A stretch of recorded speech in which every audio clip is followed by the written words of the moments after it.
विनोद हर रोज उठकर खेत में जाता था। आज जाकर देखा तो खेत में दो बहुत बड़ी बड़ी लौकी उगी हुई थी। अरे ये इतनी बड़ी लौकी कहाँ से आ गई? विनोद लौकी के पास गया और सरला भी आ गई। पास जाते ही लौकियों ने बात करना शुरू कर दिया। बापू, ये मैं हूँ, आपका बेटा, और मैं आपकी बेटी। चाचा चाची ने हमें मारकर यहाँ दफना दिया है, लेकिन भगवान ने हमें लौकी के रूप में दूसरा जन्म दिया है। अब से आप दोनों को खाने पीने की कोई कमी नहीं होगी माँ। हाँ बापू, हम हैं आपके साथ। विनोद और सरला ने रोते हुए लौकी के पेड़ को गले लगा लिया।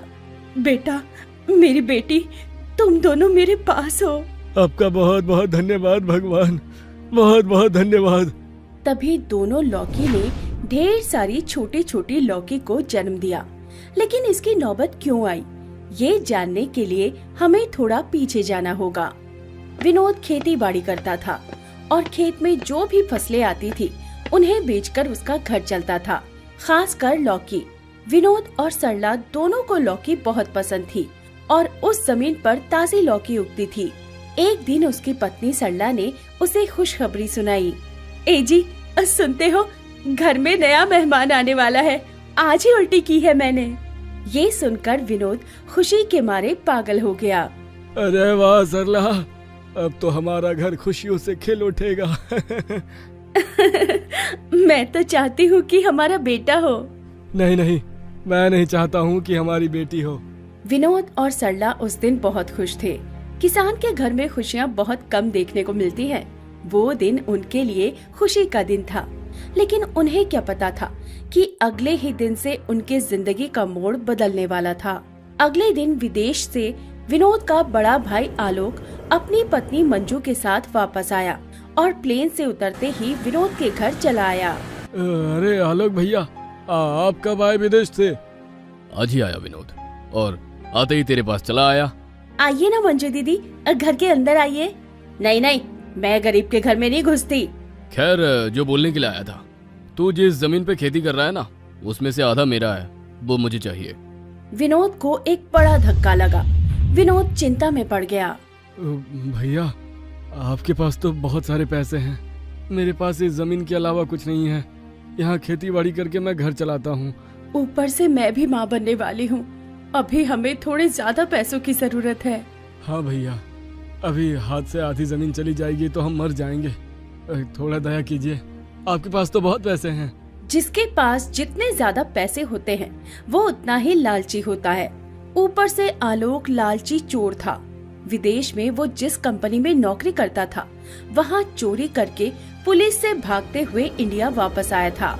उसे जमीन चाहिए थी ताकि वो जमीन बेचकर वो और पैसा कमा सके और पुलिस के झंझट से बहुत दूर जा सके। लेकिन आलोक के और जमीन के बीच में विनोद और सरला खड़े हुए थे। ऊपर से सरला पेट से थी। घर लौटकर आलोक और मंजू प्लान बनाने लगे। ये तो उल्टा ही हो गया, अब उनसे हम आधी जमीन कैसे लेंगे? तुम सिर्फ आधी जमीन लेने के बारे में सोच रही हो।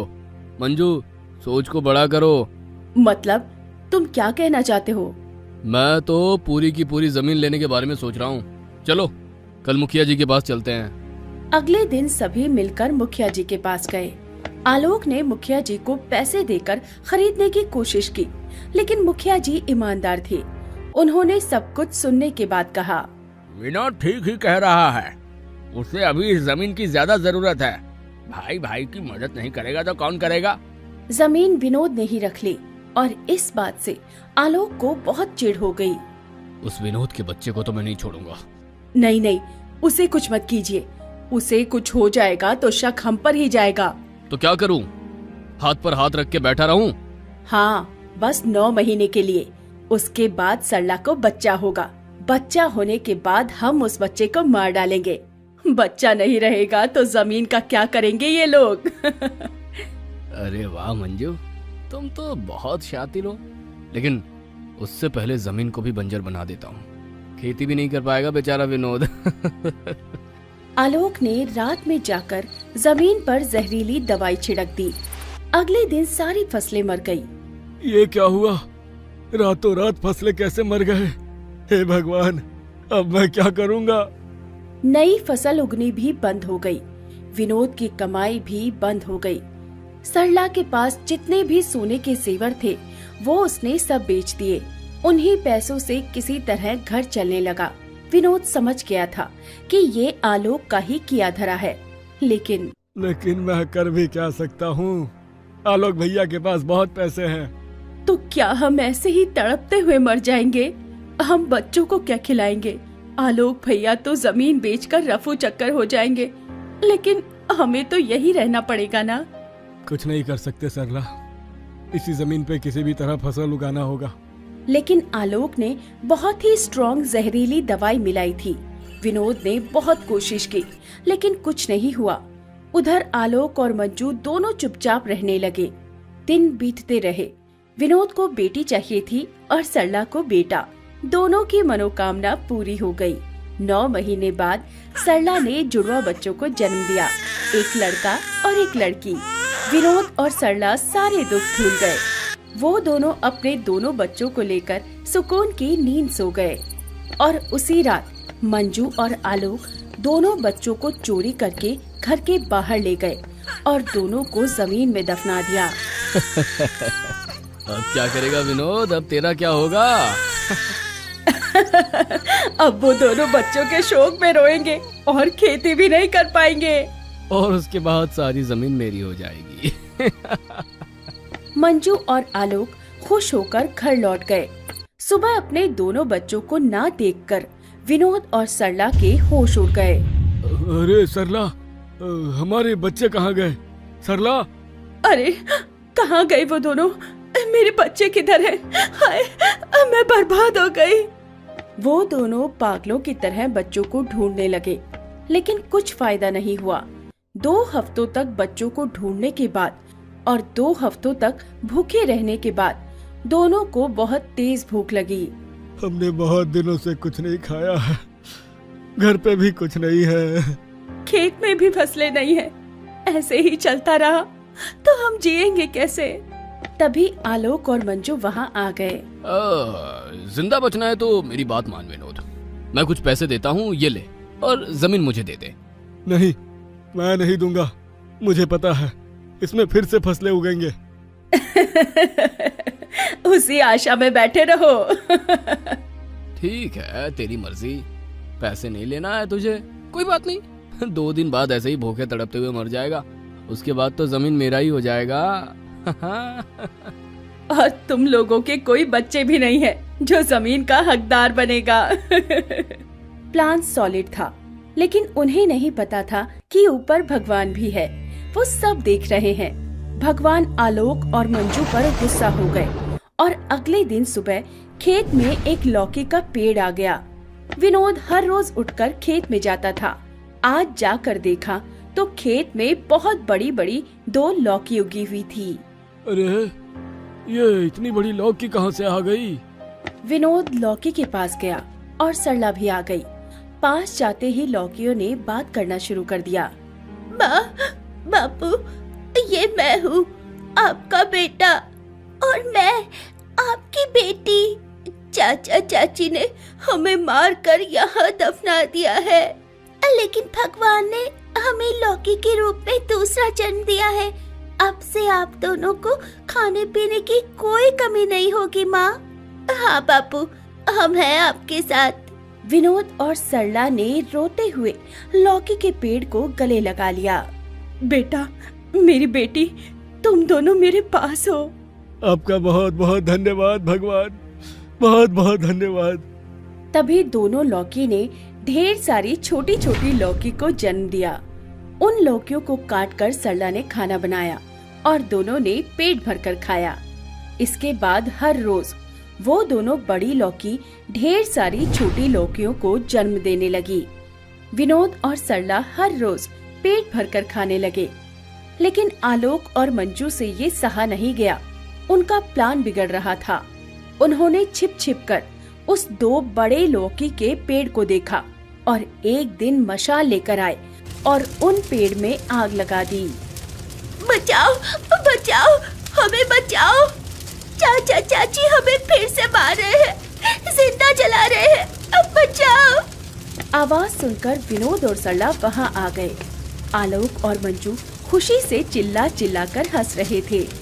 सरला और विनोद ने सोचा कि यही उन लोगों का अंत है, लेकिन तभी एक चमत्कार हुआ। जमीन धंसने लगी और उसी जमीन के अंदर आलोक और मंजू समा गए और उन दोनों को पाताल लोक के अंधेरे में धकेल दिया गया। दोनों की मृत्यु हो गई। दोनों लौकी फिर से इंसान बन गई। खेत में पहले जैसी फसलें उगने लगी और वो लोग खुशी खुशी रहने लगे।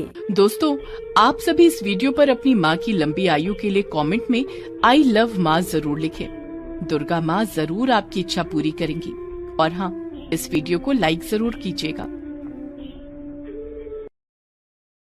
ये कहानी है जमालपुर गांव की। रागिनी, सोना और माही स्कूल की छुट्टियां होने के बाद अपने घर लौट रही थी। गांव के सबसे पुराने तालाब के किनारे से हर रोज उनका आना जाना होता था, लेकिन उस दिन एक बड़ी अजीब घटना उनके साथ हुई। जब वो उस तालाब के पास से गुजर रही थी तो उन्हें लगा कि तालाब के दूसरी ओर, जहाँ पर गांव के मुखिया की सब्जियों की बाड़ी है, वहाँ से कुछ बच्चियों के रोने की आवाज आ रही है। वो आवाज लगातार आ रही थी। सोना, ये किसकी आवाज है? ऐसा लगता है कि कुछ लड़कियां रो रही हैं। मुझे तो बहुत डर लग रहा है, हमें जल्दी से यहाँ से निकलना चाहिए। हाँ सोना, हमें यहाँ से निकलना चाहिए, कहीं कोई भूत वूत का चक्कर ना हो। वो वहाँ से निकलने ही वाली थी कि उन्हें लगा कि उन तीनों का नाम लेकर कोई उन्हें पुकार रहा है। रागिनी, सोना, माही, तुम लोग आ गए। मैं कितने दिनों से तुम्हारा इंतजार कर रही थी। आ जाओ, मेरे पास आ जाओ। उस आवाज को सुनने के बाद तो तीनों बहनों के दिल की धड़कनें तेज हो गई। डर के मारे उनका चेहरा पीला पड़ गया। ये हमारे नाम से हमें कौन बुला रहा है? चलो अब भागो, भागो यहाँ से, इससे पहले कि हमारे ऊपर कोई मुसीबत आ जाए। वो तीनों भागते हुए अपने घर पहुँची। उनकी हालत देखकर उनकी माँ ने उनसे पूछा कि तुम लोग क्यों भागते हुए और हांफते हुए स्कूल से क्यों आ रहे हो? तो उन्होंने सच्चाई बता दी, जिसे सुनकर अच्छा ऐसा हुआ, मैं सब समझती हूँ। तुम लोग स्कूल जाना ही नहीं चाहते और ये सब कहानी बना रहे हो। अरे नहीं माँ, हम सच कह रहे हैं और स्कूल जाने से हमने कब मना किया? हमें तो ये नया वाला स्कूल बहुत पसंद है। बहुत पसंद तो नहीं है, तभी तो हमेशा कुछ न कुछ बहाना बनाते रहते हो तुम तीनों। माँ, वो तो उस दिन पेट में दर्द था, इसीलिए नहीं जाना चाहती थी। देखो, अब तुम्हारे पापा का ट्रांसफर इसी गांव में हो गया है, इसीलिए मन मारकर हो या मन से हमें यही रहना होगा और तुम लोगों को इसी स्कूल में जाना होगा। रागिनी, सोना और माही के पिता पुलिस में थे और उनका कुछ दिनों पहले ही इस गांव में ट्रांसफर हुआ था। ये गांव थोड़ा पिछड़ा था, इसीलिए ये बहनें यहाँ आना नहीं चाहती थी, लेकिन अब उनका यहाँ पर मन लगने लगा था। उन्होंने नए दोस्त भी बना लिए थे। इसी बीच ये घटना घट गई। उस दिन के बाद से तीनों बहनें जब भी उस रास्ते से लौटती, उनके साथ वही होता। जब वो माँ से इसके बारे में कहती तो माँ का वही जवाब होता। कुछ दिनों के बाद की बात है। एक रात तीनों बहनें नींद में सोई हुई थी, तभी उनके कानों में वही आवाज आई, रागिनी, सोना, माही, अरे तुम लोग हर दिन क्यों भाग जाते हो वहाँ से? मैं तुम्हें बुला रही हूँ ना।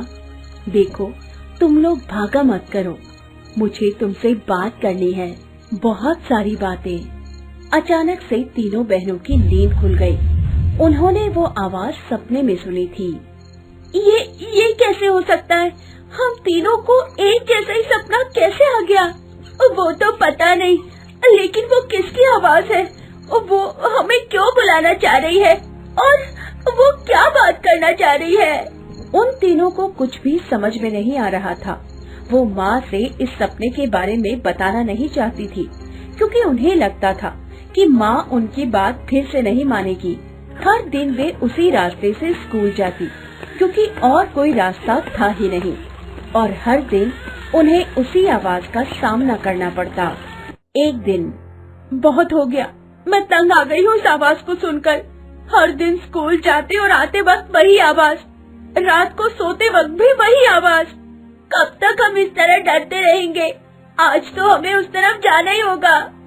किसी तरह हिम्मत करके वो तीनों बहनें तालाब के दूसरी तरफ गई और जब वो वहाँ गई तो उनका सामना एक ऐसे दृश्य से हुआ जिसे देखकर उनके पसीने छूट गए। रागिनी, सोना, ये क्या है? हम यहाँ कैसे आ गए और इस रूप में? उन्होंने देखा कि तालाब के पास एक पेड़ है। उस पेड़ पर कई सारे बैंगन लगे हैं। उनमें से 3 बैंगन नीचे से तो बैंगन की तरह ही थे, लेकिन ऊपर से उनका सिर बच्चे का था और वो सिर रागिनी, सोना और माही के थे। अचानक से उन बैंगनों में से एक बैंगन ने बोलना शुरू कर दिया। बहुत देर कर दिया तुम लोगों ने आने में। हम लोग कितनी देर से तुम्हें बुला रहे हैं। आप लोग कौन है और ये इस तरह से पेड़ पर क्यों लटके हैं आप लोग? और आप लोगों की शक्ल हमसे क्यों मिल रही है? उन्हें कोई जवाब मिल पाता उसके पहले ही वहाँ तेज तूफान आ गया। अचानक बारिश भी शुरू हो गई।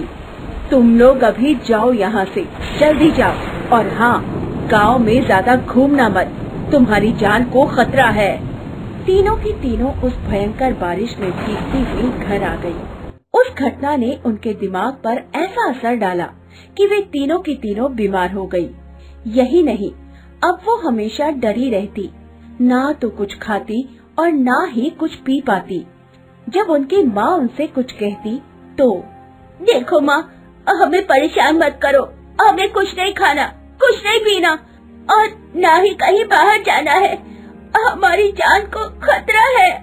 अपनी बच्चियों की बार बार और लगातार इन हरकतों से उनकी माँ बहुत परेशान हो गई। एक रात उन्होंने अपने पति को सब कुछ बता दिया।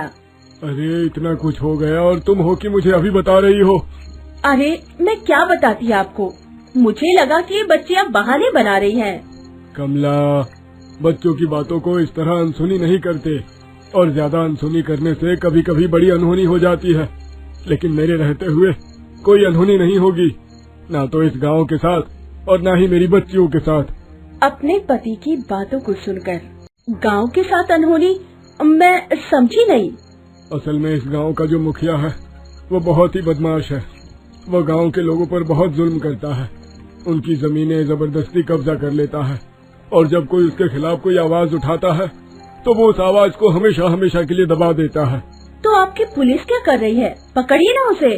पकड़ना तो चाह रहा हूँ, लेकिन उसकी पहुँच बहुत ऊपर तक है। साथ ही गांव में उसके खिलाफ कोई खुलकर बोलना नहीं चाहता। पीठ पीछे तो लोग बातें करते हैं, लेकिन सूरजभान सिंह का खौफ इतना है कि सामने आकर कोई एक शब्द भी नहीं बोलना चाहता।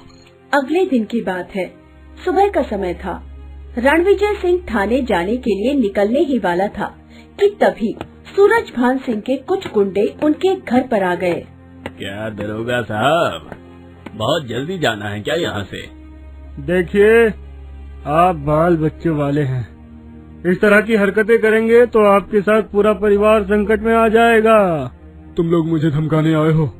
मुझे, इंस्पेक्टर रणविजय सिंह को? देखो, 1 मिनट के अंदर यहाँ से निकल जाओ, नहीं तो देख रहे हो ना ये सरकारी रिवॉल्वर, इसकी सारी की सारी गोलियां पेट में उतार दूंगा और सरकार को हिसाब दे दूंगा कि कहाँ खर्च किया गोलियां। देख लीजिए दरोगा साहब, मुखिया जी से हाथ मिला लीजिए, नहीं तो जहाँ तक बात गोलियों की है तो वो इतनी है हमारे पास कि आप अपनी पूरी जिंदगी में उतनी गोलियां नहीं देख पाएंगे। और हाँ, गोलियां चलाने का हमें किसी को हिसाब नहीं देना पड़ता। उनके बीच गर्मा गर्मी चल रही थी। तभी रागिनी, सोना और माही उनके चिल्लाने की आवाज सुनकर बाहर आए। उन गुंडों की नजर जैसे ही उन तीनों बहनों पर गई तो उनके पैर कांपने लगे। उनके चेहरे का रंग पीला पड़ गया। उन्होंने एक दूसरे की ओर इशारा किया। ये कैसे हो सकता है? इसके बाद वे 1 मिनट भी वहाँ नहीं रुके और वहाँ से सीधा सूरजभान सिंह के पास गए और उन्हें ऐसी बात बताई जिसे सुनकर, क्या कह रहे हो? दिमाग तो खराब नहीं हो गया तुम लोगों का? उन तीनों की तीनों बच्चियों को 10 साल पहले हमने अपने हाथ से मारा था और तालाब के किनारे ना केवल उन्हें मिट्टी के नीचे गाड़ दिया था बल्कि उसके ऊपर बैंगन भी रोप दिए थे। मालिक, हमें सब पता है, हम तो थे ही आपके साथ, लेकिन हमारा यकीन मानिए, उन लड़कियों ने फिर से जन्म ले लिया है। फिर से जन्म लिया है तो फिर से मरेंगी, बार बार मरेंगी। तुम लोग तैयारी करो, हम आज रात ही उन 2 टक्के के इंस्पेक्टर समेत सभी को मौत के घाट उतार देंगे। सूरजभान सिंह को इस बात का बिल्कुल पता नहीं था कि उसकी असलियत का पता इंस्पेक्टर रणविजय और उसकी बच्चियों को भी लग गया है। असल में उन गुंडों के जाने के बाद तीनों बच्चियां अपने पिता के साथ उसी जगह पर गई जहां से उन्हें आवाजें आती थी। वहां जाकर उन्हें पता चला कि पिछले जन्म में भी तीनों बच्चियां सगी बहनें थी, जिन्हें उनकी जमीन के लिए सूरजभान सिंह ने मार दिया था। पापा, उस राक्षस को मत छोड़ना पापा। उसी रात की बात है, सूरजभान सिंह खुद अपने गुंडों के साथ वहां आया और उनके घर में आग लगा दी। लो जी, वो दरोगा भी लग गया ठिकाने और उसकी बच्चियां भी। हुजूर, इसे ही तो कहते हैं एक तीर से 2 शिकार। अबे चमचे, 2 शिकार नहीं, कई सारे शिकार। रणविजय सिंह का घर धू-धू कर जल रहा था, लेकिन किसी के रोने चीखने की आवाज नहीं आ रही थी। ये देखकर, अरे इतनी भयंकर आग लगी है, लेकिन ना तो किसी के रोने की आवाज आ रही है और ना ही किसी के चीखने की। क्या माजरा है चमचे? अरे हुजूर, सभी गहरी नींद में होंगे और नींद में ही लंबी नींद में चले गए, अब वो कभी नहीं जागेंगे। लेकिन तभी गोलियों की आवाज सूरजभान के कान में गई। उसने पीछे मुड़कर देखा तो इंस्पेक्टर रणविजय अपनी बेटियों के साथ खड़ा था। उसके हाथ में बंदूक थी।